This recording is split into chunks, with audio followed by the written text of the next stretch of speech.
Can you truly trap a mind? It is a question that hangs in the air, silent and heavy, much like the deep, cold water of the abyss.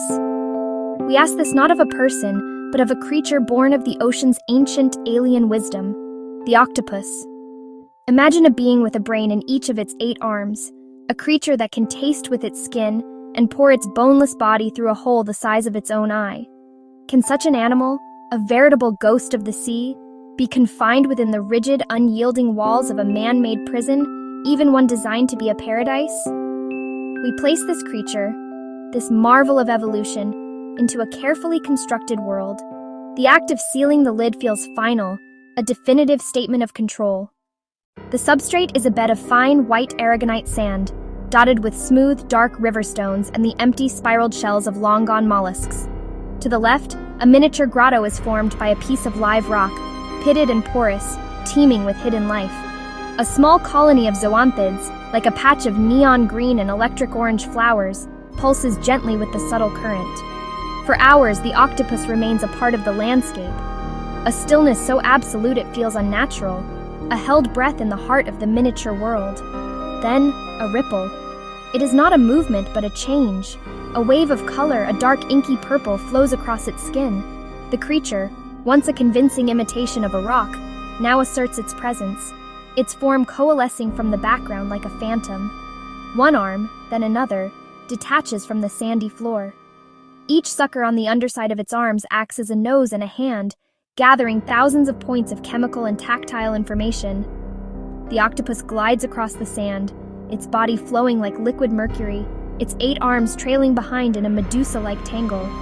Instead, it sends one arm deep into the darkest crevice, a reconnaissance mission into the unknown. We introduce the first true test, the puzzle box. It's a simple, transparent cube with a screw-top lid, and inside there's a single, tempting shrimp. The octopus, ever watchful, immediately notices this new object in its static world. It approaches with caution, its body low and dark, its eyes fixed on the shrimp visible within. Its first approach is one of brute force. It envelops the box with its body, its powerful mantle and arms exerting pressure from all sides. The second attempt is more nuanced, more intelligent. It anchors itself to the sand with several arms, using the remaining ones to manipulate the box. The counterclockwise turn yields a tiny amount of movement, a slight give. The octopus pauses as if processing this new information. Slowly, painstakingly, the lid begins to turn. The octopus has remarkably grasped the concept of the screw thread. Finally, with one last turn, the lid comes free and floats away. The octopus immediately discards the empty box and seizes its reward. Inside its porous structure, billions of anaerobic and aerobic bacteria work in silent, tireless harmony.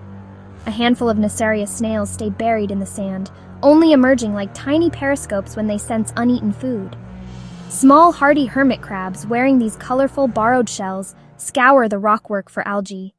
We introduce a new puzzle, a series of 3 connected boxes, each with a different type of latch, a simple lift tab, a sliding bolt, and finally another screw-top lid.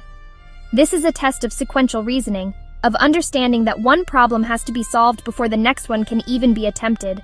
It struggles for nearly an hour, its color shifting between the mottled brown of concentration and the stark white of frustration. The octopus watches us too. Whenever we approach the jar, its eyes, those strange and ancient windows to its mind, lock onto us. We place a hand against the glass, opposite its arm. There's no physical contact, just a few millimeters of glass between flesh and flesh. Yet the connection feels profound and strange. We're not just objective scientists studying a subject, we're participants in a relationship, a strange and silent dialogue with a creature we've imprisoned. Now it spends most of its time resting in its grotto, its color a placid, neutral tone. The urgent, inquisitive energy seems to have faded, replaced by a quiet, almost meditative acceptance. This tranquility is, honestly, the most unnerving phase of all. Is this true adaptation, or is it the quiet before a storm? The ultimate question just hangs in the air, a whisper in the silent room. Did the octopus adapt, or did it escape?